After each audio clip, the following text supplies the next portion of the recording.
Then, in 1854, a Scottish surgeon and explorer met several Inuit who gave him brass buttons and other items from the expedition as proof of their claims. They also claimed to have come across a grave with as many as 30 corpses and evidence of the men cutting, cooking, and cannibalizing their fellow crewmates.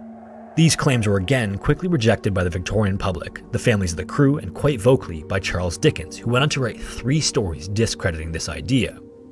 This left the Inuit testimony by the wayside for well over 100 years until only recently academic sources began to compare and corroborate their accounts.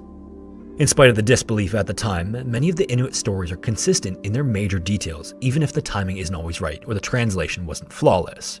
For instance, one group claims to have seen Captain Crozier and one other man as late as 1852 to 1858. This doesn't necessarily mean the account was incorrect, but rather that the timekeeping was off or mistranslated somehow. For the main search party though, it wouldn't be all the way until 1858 that a first-hand account would finally be found, when another expedition funded by Lady Franklin herself came upon the cairn containing the 2 final reports from the Erebus and Terror. Only then, at least 8 years after the last of the crew had most likely died, did they finally have hard evidence to go on. 10 years after that, in 1869, another explorer met a group of Inuit on his second of 3 expeditions.